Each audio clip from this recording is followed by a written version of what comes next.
YCP హయాంలో ప్రజలపై 33,000 కోట్ల మేర ఛార్జీల భారం మోపారు. అవే ఇప్పటికీ బిల్లుల్లో వస్తున్నాయని మంత్రి గుమ్మిడి సంధ్యారాణి అన్నారు. కూటమి ప్రభుత్వం కొత్తగా ఒక్క పైసా కూడా పెంచలేదన్నారు. ఇప్పుడు పడుతున్న అదనపు భారమంతా వైసీపీ ప్రభుత్వం మోపిపోయిందనని, రెగ్యులేటరీ కమిషన్ ఆదేశాల వల్ల కొంతకాలం పాటు వాటిని వసూలు చేయడం తప్ప మార్గం లేదు అని మంత్రి గుమ్మడి సంధ్యారాణి అన్నారు. కరెంట్లు విపరీతంగా పెంచేస్తున్నారు అని ఒక దొంగేడుపులు ఏడుస్తున్నారు. ముఖ్యంగా గత 5 సంవత్సరాల్లో 10 సార్లు కరెంటు బిల్లు పెంచిన పాపం ఎవరిది? సైకో జగన్మోహన్ రెడ్డిది. జగన్మోహన్ రెడ్డి 10 సార్లు కరెంటు బిల్లులు పెంచి దాదాపు వినియోగదారుల మీద 32,000 కోట్లు భారం వేసి ఈరోజు అతన్ని ప్రజలు చీకొట్టి కనీసం ప్రతిపక్ష హోదా కూడా ఇవ్వకుండా పక్కకు జరిపేశారు. అట్లాంటి ఆయన 11 సీట్లతో 11వ తేదీన ఉదయం 11 గంటలకు బయటకు వచ్చి ధర్నాలు మొదలుపెట్టారు. ఏదో పెద్ద వాళ్ళు చేస్తున్నటువంటి నీతి నిజాయితీ కార్యక్రమాల్లాగా. అసలు చూసిన జనాలు కూడా సిగ్గుపడుతున్నారు.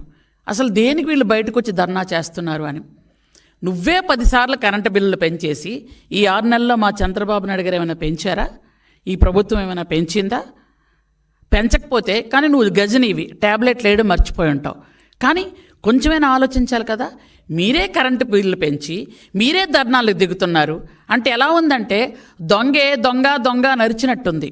కరెంటు తీగలు పట్టుకుంటే కాదు, బిల్లు పట్టుకుంటేనే వాళ్ళకి షాక్ కొట్టేది. అసలు కరెంటు బిల్లు అంటే ఏంటో తెలియనటువంటి ఎస్టీ గూడాలు, ఎస్టీ పల్లెలు, హిల్టాప్ ఏరియాలు, గిరిశిఖర గ్రామాలు అందరూ కూడా కరెంటు బిల్లు వచ్చింది అంటే కరెంటు బిల్లు ఏమిటి అని ఆశ్చర్యంగా చూసే పరిస్థితి జగన్మోహన్ రెడ్డి తీసుకొచ్చాడు. 2 నెలలకి కరెంటు బిల్లు సామాన్యమైన మధ్యతరగతి కుటుంబాలకు 250, 300 బిల్లు వచ్చే వాళ్ళకి ప్రతి నెల 500, 600, కొంతమందికి 1000 రూపాయలు కూడా వచ్చేది నెలకే. నిజంగా ప్రజలందరూ వణికిపోయారు. ఆ వణికిన తాలూకా ఈరోజు నిజస్వరూపమే. ఈరోజు మీరు 11 సీట్లతో పక్కన వచ్చారు. సమాజంలో అనేక రుగ్మతలను రూపుమాపేందుకు తెలుగు భాష ఎంతో దోహదపడిందని ఎమ్మెల్యే మండలి బుద్ధప్రసాద్ అన్నారు.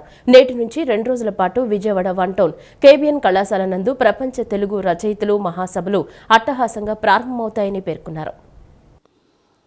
నగరంలోని 1 టౌన్ కొత్తపేట కేబిఎన్ కళాశాల నందు అవనిగడ్డ ఎమ్మెల్యే మండలి బుద్ధప్రసాద్, ప్రపంచ తెలుగు రచయితల మహాసభలు నిర్వహణ కమిటీ ప్రతినిధులు యార్లగడ్డ లక్ష్మీ వరప్రసాద్, కేబిఎన్ కళాశాల యాజమాన్య కమిటీ కార్యదర్శి శ్రీనివాస్, ప్రపంచ తెలుగు మహాసభల అధ్యక్షులు గుత్తికొండ సుబ్బారావు, ప్రధాన కార్యదర్శి జీవి పూర్ణచంద్ విలేకరుల సమావేశాన్ని నిర్వహించారు.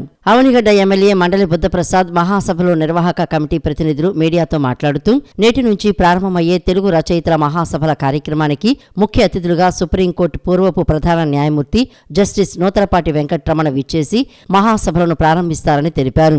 ఈ కార్యక్రమానికి ముఖ్య అతిథిగా సభాపతి చింతకాయల అయ్యన్న పాత్రుడు, విశిష్ట అతిథిగా ఉపసభాపతి కనుమూరు రఘురామకృష్ణరాజు, పార్లమెంటులో తొలిసారిగా తెలుగులో ప్రసంగించిన గోపీనాథ్లు హాజరు కానున్నట్లు తెలియజేశారు. మహాసభల ప్రత్యేక ప్రచురణ మార్పు వ్యాస సంకలనాన్ని విజయవాడ పశ్చిమ నియోజకవర్గ ఎమ్మెల్యే సుజనా చౌదరి ఆవిష్కరించనున్నారు.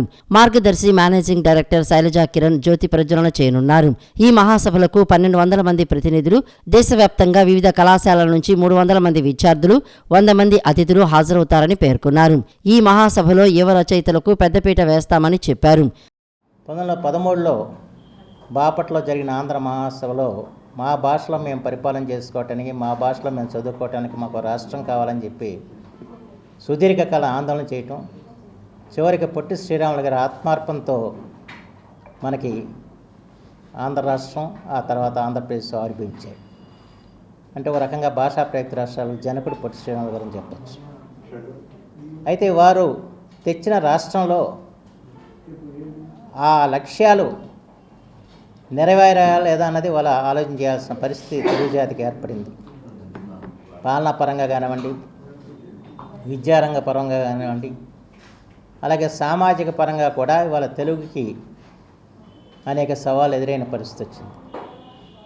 ఈ పరిస్థితిని సరిదిద్దాల్సిన బాధ్యత ప్రత్యేకించి రచయితల మీద ఉందన్న నమ్మకంతో మేము ఈ సభలు ఎప్పుడు కూడా నిర్వహిస్తూ వస్తున్నాం. ఎందుకంటే ఆధునిక ఆంధ్ర సాహిత్యం కందుకూరి వీరేశలింగం గారు, గురజాడ అప్పారావు గారు ప్రారంభించినప్పుడు ఆనాటి సాంఘిక సమస్యల్ని సంస్కరించే దృష్టితో వారు కళాన్ని ఉపయోగించారు. తత్ఫలితంగా అనేక సమస్యల నుంచి మనం విముక్తి చెందాం. కన్యాశుల్కం అన్నది మనకు తెలియదు. ఆ రోజున స్త్రీ విద్య లేదు, ఆడపిల్లలను చదవటానికి ఒప్పుకునేవాళ్ళు కాదు. దానికి కందుకూరి గారు శ్రీకారం చుట్టాడు. ఇవాళ ఏ కళాశాల చూసినా కూడా అత్యధికంగా చదివేది ఆడపిల్లలే. ముందు తరాల వాళ్ళకి ఏమి చేయాలి, ఈ మార్పు అనేటువంటిది వారికి ఏమందించాలి అనేటువంటిది చర్చించడానికి పెట్టినటువంటి కార్యక్రమం ఇది. మేమందరం 7-10లోకి వచ్చాం. రాబోయే తరం ఈ మ్యాంటిల్ని అందుకుని ముందుకు తీసుకెళ్ళాలి. ఆ తీసుకువెళ్ళాలి అనుకునేటప్పుడు ఏ మార్పు ఎలా ఏ విధంగా వారు తీసుకెళ్ళాలి దానికి ఒక ఆలోచన అందరితో చర్చించి అందరి మనసులోంచి కలిగినటువంటి ఆలోచనలు వాళ్ళకి అందించడమే ఇందులో ప్రధాన భాగం. అందులో 350 మంది యువ కవుల్ని ప్రోత్సహించడం, 150 మంది యువకులను మళ్ళీ విద్యార్థులను పోగు చేసి ఇంకా ఎలా ఈ కార్యక్రమాన్ని ముందుకు తీసుకెళ్లాలనేటువంటి ఇది సంధి యుగం. ఈ ఉన్నటువంటి ఈ మార్పుని ఇవ్వనటువంటి ఆధునిక శాస్త్ర సాంకేతిక విజ్ఞానం ఆధారంగా ఎలా తీసుకువెళ్ళాలి. ఇతర రాష్ట్రాల్లోంచి అలాగే తెలంగాణ నుంచి కూడా చాలా ఎక్కువ మంది ప్రతినిధులు ఈసారి వస్తున్నారు. చాలా మేము పెద్దగా పబ్లిసిటీ ఇవ్వకుండానే కేవలం వాట్సాప్ల ద్వారా పంపించిన సందేశానికే 1600 మంది ప్రతినిధులు ఈ సదస్సుకి వాళ్ళు ఎన్రోల్ అయి వస్తున్నారు అంటే, ప్రతినిధులుగా నమోదై వస్తున్నారు అంటే భాష పట్ల ఇంకా మనకి భాషకి ఇది పుస్తక పఠన ఇది తగ్గిపోతుంది అని వారు ఇందాక లేవనెత్తిన అంశం తగ్గిపోతుందని కాపాడటానికి భావితరాలకు స్వచ్ఛమైన పర్యావరణాన్ని అందించేందుకు ఆర్థిక స్వావలంబనకు ఉపయోగపడుతున్న ప్రధానమంత్రి సూర్యఘర్ ముఫ్త్ బిజిలీ యోజన పథకాన్ని ప్రతి కుటుంబం సద్వినియోగం చేసుకోవాలని జిల్లా కలెక్టర్ డాక్టర్ జి లక్ష్మీషా కోరారు. ఇంటి పైకప్పుపై రాయితీతో అతి తక్కువ ఖర్చుతో సోలార్ సిస్టమ్ను ఏర్పాటు చేసుకుని కరెంటు బిల్లుల భారాన్ని తగ్గించుకోవచ్చన్నారు. ఈ పథకం అమల్లో జిల్లాను నెంబర్ 1లో నిలిపి ఆదర్శంగా నిలవాలని పిలుపునిచ్చారు. జిల్లా కలెక్టర్ లక్ష్మీశా అధికారులతో కలిసి ఇబ్రహీంపట్నం మండలం గుంటుపల్లిలో పీఎం సూర్యఘర్ పథకంతో లబ్ధి పొందుతున్న విశ్రాంత ఆర్ఎండ్బీ ఇంజనీర్ ఏఆర్ఎస్పీ ప్రసాద్ ఇంటిని సందర్శించారు. సూర్యఘర్ పథకం ద్వారా ఆయన ఏర్పాటు చేసుకున్న సౌర విద్యుత్ వ్యవస్థను పరిశీలించారు. ఈ వ్యవస్థ ఏర్పాటు చేసుకోకముందు ప్రస్తుతం వస్తున్న కరెంటు బిల్లులను పరిశీలించారు. ఈ సందర్భంగా కలెక్టర్ మాట్లాడుతూ పర్యావరణానికి తద్వారా ఆరోగ్యకర జీవితానికి మేలు చేసే పునరుత్పాదక ఇంధన వినియోగం దిశగా ప్రతి ఒక్కరూ వెళ్లి సౌర విద్యుత్తును ఉపయోగించుకోవాలనే ఉద్దేశంతో ప్రధాని ముఖ్యమంత్రి సూర్యఘర్ పథకంపై ప్రత్యేకంగా దృష్టి సారించినట్లు తెలిపారు. ఈ పథకం 2024 ఫిబ్రవరి 15న ప్రారంభమైందని, ఇంటి పైకప్పుపై రాయితీతో అతి తక్కువ ఖర్చుతో సోలార్ సిస్టమ్ను ఏర్పాటు చేసుకుని కరెంటు బిల్లుల భారాన్ని తగ్గించుకోవచ్చన్నారు. ఏఆర్ఎస్పీ ప్రసాద్ ఇంటికి గతంలో దాదాపు 3000 వరకు కరెంటు బిల్లు వచ్చేదని, ఇప్పుడు పూర్తిగా జీరో బిల్లు వస్తోందని, తాజా బిల్లును చూస్తే తన అవసరాలకు సరిపోగా మిగిలిన విద్యుత్తును గ్రిడ్కు ఇవ్వడంతో 325 రూపాయలు ప్రభుత్వం నుంచి తిరిగి పొందే అవకాశం వచ్చిందన్నారు. పథకం వల్ల ఏ మేరకు ప్రయోజనాలు ఉన్నాయో ఈ సంఘటన ద్వారా తెలుసుకోవచ్చని, ఆయన్ను స్ఫూర్తిగా తీసుకుని మిగిలిన వారు కూడా సోలార్ రూఫ్ టాప్ను ఏర్పాటు చేసుకోవాలని కలెక్టర్ లక్ష్మీశా సూచించారు. పీఎం సూర్యఘర్ స్కీమ్ కింద సోలార్ ప్లాంట్ పెట్టించుకున్నారు పండుగ ప్రసాద్ గారు. చూడడానికి ఈరోజు వచ్చున్నాము. పీఎం సూర్యఘర్ స్కీమ్లో మీకు తెలిసే ఉంది, గౌరవ ప్రధానమంత్రి వర్యులు అలాగే ముఖ్యమంత్రి వర్యులు ప్రతి ఇంటి మీద సోలార్ ప్యానెల్ పెట్టించాలి, సో మనము రిన్యూవబుల్ ఎనర్జీ వాడాలి అని దృక్పథంతో ఫిబ్రవరి 15, 2024లో స్టార్ట్ చేసిన స్కీము. దీన్ని మన రాష్ట్రంలో అలాగే మన జిల్లాలో పెద్ద ఎత్తున టేకప్ చేస్తున్నాము. సో దీంట్లో భాగంగా ఈరోజు చూడడానికి వస్తే ఇది వెనకాల కనిపిస్తూ ఉండేది 3 kV ప్లాంట్స్ ఇన్స్టాల్ చేశారు. దీనికి 78 రూపీస్ సబ్సిడీ వచ్చిందని పండుగరావు గారు 1000 రూపీస్ 78,000 రూపీస్ సబ్సిడీ వచ్చిందని చెప్తున్నారు. సో మిగతా ఏదైతే ఉందో దాన్ని బ్యాంక్ లోన్ కూడా టైప్ చేసుకున్నారు. సో ఇప్పుడు చూసుకుంటే సో ఆయన ఎలక్ట్రిసిటీ బిల్ చూస్తున్నాము. సో దీంట్లో ఆయనే చెప్తున్నారు చక్కగా సో బిల్లు పవర్ ఛార్జెస్ 0 అయిపోయాయి ఇది ఇన్స్టాల్ చేసిన తర్వాత. సో పవర్ ఛార్జెస్ ఇది ఇన్స్టాల్ చేసింది ఎప్పుడు జూన్లో ఇన్స్టాల్ చేశారు. జూన్ నుంచి పవర్ ఛార్జెస్ 0 అయ్యాయి. అంతకుముందు 3000 నుంచి 4000, 1000 ఇలాగంతా వచ్చింది. సో ఇది పెట్టిన తర్వాత 0 అయిపోయిందని చెప్తున్నారు. సో ఇది ఒక మంచి పరిణామం. విశ్రాంత ఇంజనీర్ ఏఆర్ఎస్పీ ప్రసాద్ మాట్లాడుతూ 5 నెలల కిందట 3 kV సామర్థ్యమున్న సోలార్ వ్యవస్థను ఏర్పాటు చేసుకున్నానని, దీంతో చాలా ప్రయోజనం పొందుతున్నానని తెలిపారు. 78,000 రాయితీ లభించిందని, ఈ పథకం చాలా ఆనందాన్ని ఇస్తోందని, ఇది చాలా మంచి పథకమని పేర్కొన్నారు. దీనివల్ల మేము చాలా ఆనందంగా ఉన్నాం. ఇది అందరూ పెట్టించుకోవాలని కోరుకుంటున్నాను. నేను 5 నెలలైంది పెట్టించుకొని. 5 నెలల నుంచి కూడా నేను చాలా సంతోషంగానే ఉన్నాను. కావాల్సినంత కరెంటు వాడుకుంటున్నాను, ఇంకా ఎక్కువ ఉంటుంది, అదేమో గవర్నమెంట్కి ఇచ్చేస్తున్నాను, వాళ్ళేమో మాకు క్యాష్ ఇదిగా ఇస్తున్నారు. అది ఇంకా నేను కూడా ఇంకా 10 మందికి పెట్టించాలని నాకు ఆనందంగా పెట్టించాలని ఇంకా కోరిక ఉంది. ఇప్పటికి 2కి పెట్టించాను నేను. యువత డ్రగ్స్ కు దూరంగా ఉండాలని ఎన్టీఆర్ జిల్లా పోలీస్ కమిషనర్ ఎస్వి రాజశేఖర్ బాబు సూచించారు. సైబర్ నేరాల నియంత్రణకు ముందస్తు జాగ్రత్తలు తీసుకోవడం ఎంత ముఖ్యమో సైబర్ నేరాలు జరగకుండా అవగాహన కల్పించడం కూడా అంతే ముఖ్యమని అన్నారు. టెక్నాలజీతో విద్యార్థులు నూతన ఆవిష్కరణలు చేసి సైబర్ నేరాలను అరికట్టడానికి యాప్లు, డిజిటల్ సాధనాలు రూపొందించవచ్చన్నారు. మైలవరం ఎల్బీఆర్సీ కళాశాలలో శుక్రవారం cyber crime, digital arrest, drugs వినియోగం వల్ల కలిగే అనర్థాలపై విద్యార్థులకు అవగాహన సదస్సు నిర్వహించారు. ఎన్టీఆర్ జిల్లా పోలీస్ కమిషనర్ ఎస్వి రాజశేఖర్ ముఖ్య అతిథిగా విచ్చేశారు. సదస్సులో ఆయన మాట్లాడుతూ సైబర్ నేరాల నియంత్రణకు ముందస్తు జాగ్రత్తలు తీసుకోవడం ఎంత ముఖ్యమో సైబర్ నేరాలు జరగకుండా అవగాహన కల్పించడం కూడా అంతే ముఖ్యమని, అప్పుడే సైబర్ సురక్షిత సమాజ నిర్మాణానికి మార్గం వేసిన వారం అవుతామని అన్నారు. టెక్నాలజీతో విద్యార్థులు నూతన ఆవిష్కరణలు చేసి సైబర్ నేరాలను అరికట్టడానికి యాప్లు, డిజిటల్ సాధనాలు రూపొందించవచ్చని అన్నారు. ఈ కార్యక్రమంలో trainee IPS Manisha, ADCP task force Srinivasarao, Mylavaram ACP Prasadarao, ఎస్ఐలు గిరిబాబు, చంద్రశేఖర్, కళాశాల ప్రిన్సిపాల్ డాక్టర్ కె అప్పారావు, కళాశాల ప్రెసిడెంట్ శ్రీనివాసరెడ్డి తదితరులు పాల్గొన్నారు. వైకాపా నేత ఏఎండి ఇంతియాజ్ రాజకీయాల నుంచి తప్పుకుంటున్నట్లు ప్రకటించారు. వ్యక్తిగత కారణాలతో తాను రాజకీయాలకు గుడ్ బై చెప్తున్నట్లు తెలిపారు. పేదలకు సేవ చేయాలనే ఉద్దేశంతో స్వచ్ఛంద విరమణ చేసి రాజకీయాల్లోకి వచ్చానని, కర్నూలు నియోజకవర్గం నుంచి వైకాపా ఎమ్మెల్యే అభ్యర్థిగా పోటీ చేసి ఓడిపోయానన్నారు. తన బంధువులు, శ్రేయోభిలాషులతో చర్చించి రాజకీయాలకు దూరంగా ఉండాలని నిర్ణయానికి వచ్చానని చెప్పారు. వైఎస్ఆర్ కాంగ్రెస్ పార్టీ నేత ఏఎండి ఇంతియాజ్ రాజకీయాల నుంచి తప్పుకుంటున్నట్లు ప్రకటించారు. వ్యక్తిగత కారణాలతో తాను రాజకీయాలకు గుడ్ బై చెబుతున్నట్లు తెలిపారు. పేదలకు సేవ చేయాలనే ఉద్దేశంతో స్వచ్ఛంద విరమణ చేసి రాజకీయాల్లోకి వచ్చానని, కర్నూలు నియోజకవర్గం నుంచి వైఎస్ఆర్ కాంగ్రెస్ పార్టీ ఎమ్మెల్యే అభ్యర్థిగా పోటీ చేసి ఓడిపోయినట్లు చెప్పారు. తన బంధువులు, శ్రేయోభిలాషులతో చర్చించి రాజకీయాలకు దూరంగా ఉండాలనే నిర్ణయానికి వచ్చానని చెప్పారు. రాజకీయాలకు మాత్రమే దూరంగా ఉంటాను, ప్రజాసేవకు కాదని తెలిపారు. ఒక రిటైర్డ్ ఐఏఎస్ అధికారిగా, సామాజిక స్పృహ కలిగిన వ్యక్తిగా, సాహితీవేత్తగా మెరుగైన సమాజం కోసం తన వంతు సేవ చేసేందుకు సిద్ధంగా ఉన్నానని తెలియజేశారు. ఇప్పటి వరకు తనకు సహాయ సహకారాలు అందించిన ప్రతి ఒక్కరికి, ముఖ్యంగా కర్నూలు నగరవాసులకు హృదయపూర్వక కృతజ్ఞతలు తెలిపారు. సామాజిక అసమానతలు రూపుమాపేందుకు, పర్యావరణ కాలుష్యం తగ్గించే దిశగా పనిచేసే స్వచ్ఛంద సంస్థలు, వ్యక్తులతో కలిసి పనిచేయాలని నిర్ణయం తీసుకున్నా అని ఆయన పేర్కొన్నారు. ముఖ్యంగా శాశ్వత ధ్యేయంగా, ముఖ్యంగా కర్నూలు నగరంలో ఉన్న పేదలకు అందరికీ సేవ చేయాలనే ఉద్దేశంతో రాజకీయ రంగంలోకి రావడం జరిగింది. కర్నూలు నియోజకవర్గం వైసీపీ ఎమ్మెల్యే అభ్యర్థిగా పోటీ చేయడము, ఆ తర్వాత ఎన్నికల ఫలితాలు మీ అందరికీ తెలుసు.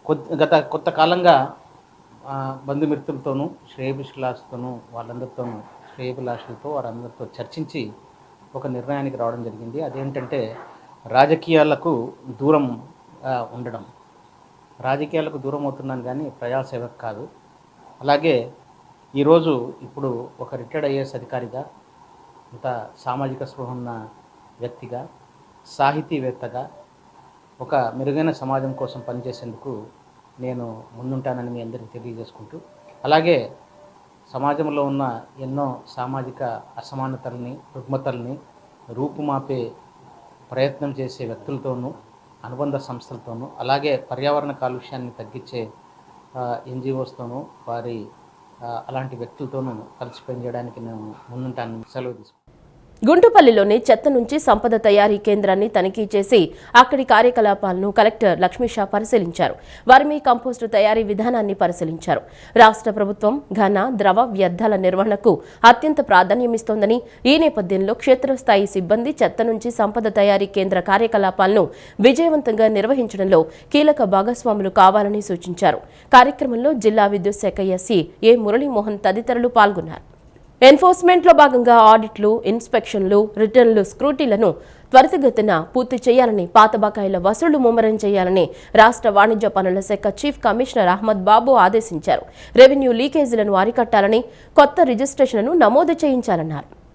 రాష్ట్ర ఆర్థిక పరిస్థితుల నేపథ్యంలో పనుల ఆదాయాన్ని పెంపొందించడంతో పాటు మొండి బకాయిలు వసూలు చేయడంపై వాణిజ్య పనుల శాఖ ప్రత్యేక దృష్టి సారించింది. ఈ నేపథ్యంలో రాష్ట్ర వాణిజ్య పనుల శాఖ చీఫ్ కమిషనర్ అహ్మద్ బాబు తమ శాఖ డివిజన్ కార్యాలయంలో ఆకస్మిక తనిఖీలకు శ్రీకారం చుట్టారు. శుక్రవారం ఆయన విజయవాడ అశోక్ నగర్లో ఉన్న 1వ డివిజన్ కార్యాలయం, అయోధ్య నగర్లోని 3వ డివిజన్ కార్యాలయంలో ఆకస్మిక తనిఖీలు నిర్వహించారు. రెవెన్యూ లీకేజీలను అరికట్టాలని, కొత్త రిజిస్ట్రేషన్లను నమోదు చేయించాలని, డివిజన్ రెవెన్యూని పెంపొందించడానికి ప్రతి ఉద్యోగి తన బాధ్యతలను సక్రమంగా నిర్వర్తించాలని నిర్దేశించారు. ఎన్ఫోర్స్మెంట్లో భాగంగా ఆడిట్లు, ఇన్స్పెక్షన్స్, రిటర్న్ స్క్రూటీలను త్వరితగతిన పూర్తి చేయాలని, పాత బకాయిల వసూలు ముమ్మరం చేయాలని ఆదేశించారు. కోస్టల్ లోకల్ ఏరియా బ్యాంక్ రానున్న కాలంలో స్మాల్ ఫైనాన్స్ బ్యాంకుగా మారనుందని ఆ bank MD CEO B Venugopal Reddy తెలిపారు. ఖాతాదారులకు మెరుగైన సేవలు అందించడమే తమ లక్ష్యమని చెప్పారు. తమ బ్యాంక్ చిన్న, మధ్య తరహా పరిశ్రమలు ఏర్పాటు చేసే వారికి ఎంఎస్ఎంఈ రుణాలు అందించనున్నట్లు చెప్పారు. వ్యవసాయ సంబంధిత రుణాలు కూడా అందిస్తూ రైతులను ప్రోత్సహిస్తున్నట్లు పేర్కొన్నారు. గృహ నిర్మాణం, వాహనాల కొనుగోలుకు కూడా రుణాలు అందిస్తూ సమాజాభివృద్ధికి సహాయ సహకారాలు అందిస్తున్నట్లు ఆయన తెలియజేశారు. Coastal local area bank silver Jubilee వేడుకలు బందర్ రోడ్లోని మురళీ ఫార్చ్యూన్ హోటల్లో శుక్రవారం ఘనంగా జరిగాయి. గత 25 ఏళ్లలో బ్యాంకు అందించిన సేవలపై సావనీర్ను ఆవిష్కరించారు. ఈ సందర్భంగా bank MD CEO B Venugopal Reddy మాట్లాడుతూ 1999వ సంవత్సరంలో బ్యాంకును ప్రారంభించడం జరిగిందని, ఆనాటి నుంచి ఖాతాదారులకు మెరుగైన బ్యాంకింగ్ సేవలు అందిస్తూ వారి మన్ననలు పొందినట్లు తెలిపారు. చిన్న ప్రాంతీయ బ్యాంకు నుండి ప్రస్తుతం ఆర్థికంగా సుస్థిరమైన బ్యాంకుగా ఎదిగినట్లు ఆయన వివరించారు. ఆంధ్రప్రదేశ్ రాష్ట్రంలో 5 జిల్లాల్లో తమకు 50 బ్రాంచీలు ఉన్నాయని, 45 ఏటీఎం సెంటర్లు నిర్వహిస్తున్నట్లు తెలియజేశారు.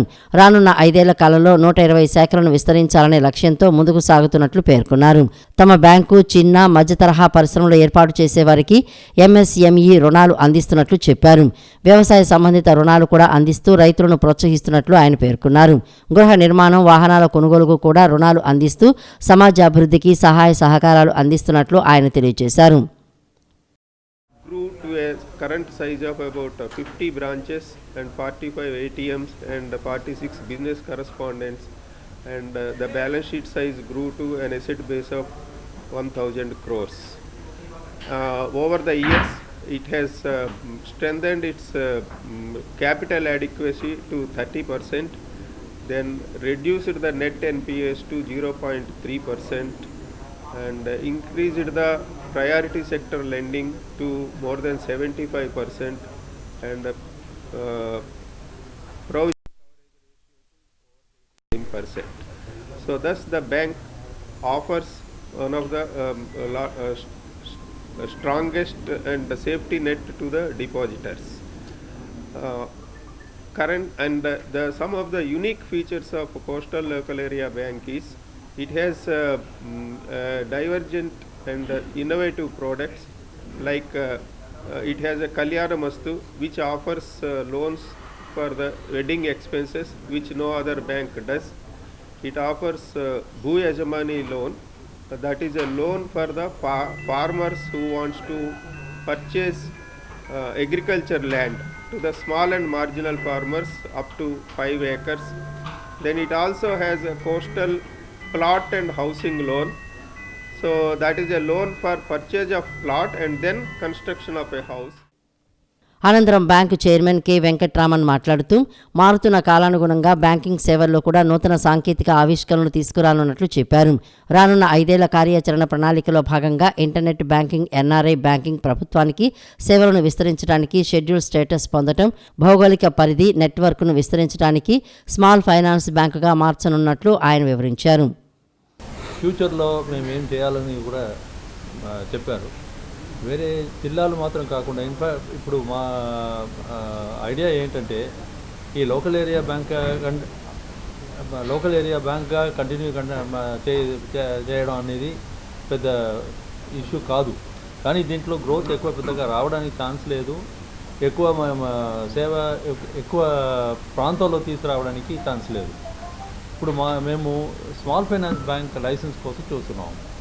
మా బ్యాంక్ ఇప్పుడు ఉన్న స్టేటస్ ఏంటంటే స్మాల్ ఫైనాన్స్ బ్యాంక్కి మేము ఫుల్లీ క్వాలిఫై అవుతాం. కొన్ని ఫార్మాలిటీస్ ఉన్నాయి, మేము అది కంప్లీట్ చేసేస్తే ఈ స్మాల్ ఫైనాన్స్ బ్యాంక్ అయిపోతే మిగతా జిల్లాలు మాత్రం కాకుండా రాష్ట్రం మొత్తం కాకుండా పక్క రాష్ట్రాలను కూడా మేము ఎక్స్పాండ్ చేయాలి. సో అది మన మన మా మేజర్ అవుట్లుక్ అన్నమాట. ఇప్పుడు మీరు చూసారంటే ఆంధ్రప్రదేశ్ నుంచి వచ్చిన, ఆంధ్రప్రదేశ్లో పుట్టిన ఒకటే ప్రైవేట్ సెక్టర్ కమర్షియల్ బ్యాంక్ అంటే అది కోస్టల్ బ్యాంక్, లోకల్ ఏరియా బ్యాంకే. ఈ కార్యక్రమంలో డైరెక్టర్లు ఏఎన్ అప్పయ్య, తమ్మిశెట్టి రవి తదితరులు పాల్గొన్నారు. ప్రముఖ మ్యాట్రిక్స్ సంస్థ నగరంలో నిర్వహించిన లుక్ లెర్న్ షో విజయవంతంగా సాగింది. ఈ సందర్భంగా నిర్వహించిన ఫ్యాషన్ షో ఆహుతులను అబ్బురపరిచింది. ఆధునిక వస్త్రధారణతో సంగీతానికి అనుగుణంగా లయబద్ధంగా ర్యాంపుపై వాక్ చేస్తూ సందడి చేశారు. నగరంలోని వెన్యూ ఫంక్షన్ హాల్లో మ్యాట్రిక్స్ సంస్థ లుక్ లెర్న్ షో నిర్వహించింది. నగరానికి చెందిన సుమారు 500 మంది సెలూన్ బ్యూటీ పార్లర్ యజమానులు ఈ కార్యక్రమంలో పాల్గొన్నారు. ఈ కార్యక్రమానికి matrix south regional cell head Ramesh Kumar ముఖ్య అతిథిగా విచ్చేసి హెయిర్ స్టైలింగ్, కలరింగ్లో వస్తున్న నూతన పరిజ్ఞానాన్ని వివరించారు. సెలూన్ బ్యూటీ పార్లర్ రంగంలో ఉపాధి అవకాశాలు మెండుగా ఉన్నాయని ఆయన తెలిపారు. మ్యాట్రిక్స్ ఉత్పత్తులకు సంబంధించి వాటి పనితీరు విధానాన్ని వివరించారు. ఈ సందర్భంగా నిర్వహించిన ఫ్యాషన్ షోలో వెస్ట్రన్ దుస్తులు ధరించి మోడల్స్ చేసిన ర్యాంప్ వాక్ అందరినీ అలరించింది. So the clip in the bottom, ఈ క్లిప్ ని కింద పెట్టి ప్లేస్ చేసుకోండి. Top rod top perfect done. Flip, yeah just hold it for second and then flip it again. మీరు ఇది లాగేటప్పుడు అలానే లాగండి, just hold it, hold the hair and turn it, again flip it, okay, then again hold it for a second, okay, second hold చేసుకోండి and hold the hair కొంచెం and then again flip it.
ఈ కార్యక్రమంలో Matrix regional training head Suresh Kumar, senior business development ఎగ్జిక్యూటివ్లు అజయ్ కుమార్, మాజేటి, రాము, వెంకట్ తదితరులు పాల్గొన్నారు.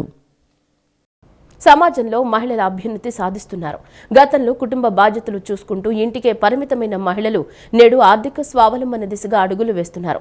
తమ ప్రతిభతో స్వయం ఉపాధి పొందుతూ ఇంట్లో కుటుంబ పెద్దకు ఆర్థికంగా చేదోడు వాదోడుగా నిలుస్తూ మహిళల్లో స్వయం శక్తి సాధిస్తూ తమ కాళ్ల మీద తాము నిలబడి కుటుంబ ఆర్థిక పరిస్థితిని మెరుగుపరుచుకుంటున్నారు.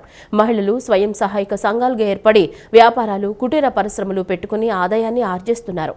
వారి ఉత్పత్తులకు మార్కెటింగ్ సదుపాయం కల్పించాలని నగరంలో ఏర్పాటు చేసిన సంజా ఉత్సవం నగరవాసులను ఆకట్టుకుంటోంది. స్వయం ఉపాధి ద్వారా కుటుంబ ఆర్థిక పరిస్థితులను మెరుగుపరుచుకుని మహిళలు వ్యాపారవేత్తలుగా, పారిశ్రామికవేత్తలుగా ఎదగాలనే లక్ష్యంతో రాష్ట్ర ప్రభుత్వం స్వయం సహాయక సంఘాలకు అధిక ప్రాధాన్యమిచ్చి ప్రోత్సహిస్తుంది. వారి కోసం ప్రత్యేక పథకాలను రూపొందించి రుణ సదుపాయాలను ప్రభుత్వం కల్పిస్తోంది. అనేక మంది మహిళలు స్వయం సహాయక సంఘాలుగా ఏర్పడి వ్యాపారాలు, కుటీర పరిశ్రమలు పెట్టుకుని ఆదాయాన్ని ఆర్జిస్తున్నారు. వారి ఉత్పత్తులకు మార్కెటింగ్ సదుపాయం కల్పించాలని, సమాజంలో మహిళల్లో విద్యావంతులైన ప్రతి కుటుంబంలో ఒక వ్యాపారవేత్త ఉండాలనే నినాదంతో విజయవాడలో సంజా ఉత్సవాన్ని ఏర్పాటు చేశారు. విజయవాడ నగరపాలక సంస్థ ఆధ్వర్యంలో పటమట పంటకాలువ రోడ్డులోని మ్యారీ స్టెల్లా కాలేజీ ఇండోర్ స్టేడియంలో సంజా ఉత్సవ్ SHG మేళా 2024ను ఏర్పాటు చేశారు. పేద మధ్యతరగతి కుటుంబాల ఆర్థిక స్థితిగతులను మెరుగుపరిచేందుకు ప్రతి కుటుంబంలో ఒక వ్యాపారి ఉండాలనే ఉద్దేశంతో సంధ్యా ఉత్సవ్ పేరుతో ఇటువంటి మేళా ఏర్పాటు చేశారు. రాష్ట్రంలో 28 లక్షల స్వయం సహాయక బృందాలు ఉంటే అందులో 11 లక్షల మంది జీవనోపాధి కార్యకలాపాలు చేస్తున్నారు. అందులో 6 లక్షల మంది వ్యాపారవేత్తలుగా ఉండగా 5 లక్షల మంది ఉద్యోగాలు చేస్తున్నారు. స్వయం సహాయక సంఘాల మహిళలు తయారు చేసిన ఉత్పత్తులకు మార్కెటింగ్ సదుపాయం కల్పించాలనే ఉద్దేశంతో డిసెంబర్ 26 నుండి డిసెంబర్ 30వ తేదీ వరకు ప్రదర్శన ఏర్పాటు చేశారు. స్వయం సహాయక బృందాలు 100కు పైగా స్టాల్స్లో వారు తయారు చేసిన ఉత్పత్తులను ప్రదర్శన మరియు అమ్మకం చేస్తున్నారు. ప్రతిరోజు ఉదయం 9 గంటల నుండి రాత్రి 10 గంటల వరకు అన్ని వయసుల వారిని ఆకర్షించే విధంగా కిడ్స్ ప్లే, ఫుడ్ కోర్ట్, సాంస్కృతిక కార్యక్రమాలను ఏర్పాటు చేశారు.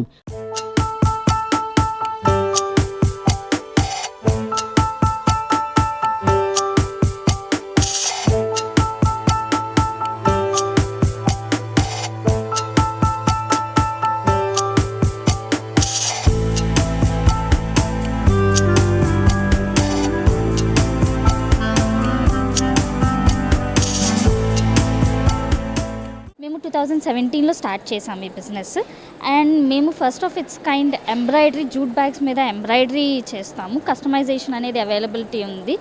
అండ్ నెక్స్ట్ రీసెంట్ ఇయర్స్లో ఏంటంటే ప్లాస్టిక్ అనేది బ్యాన్ అయింది. సో దట్ ఏంటంటే జూట్ అనేది ఎక్కువ సస్టైనబుల్ ఆప్షన్స్లో జూట్ అనేది మెయిన్ ఆప్షన్గా అందరూ గిఫ్టింగ్, యాజ్ ఎ గిఫ్టింగ్ అయినా లేదా యూసేజ్కి అయినా సరే గిఫ్టింగ్ అనేది ఆప్ట్ చేసుకుంటున్నారు. సో ఈ బిజినెస్ అనేది మాకు 2017 నుంచి ఫ్రమ్ కంపేర్ టు 2017 ఇప్పుడు అంటే చాలా గ్రోత్ ఉంది బికాస్ ఆఫ్ ప్లాస్టిక్ బ్యాన్.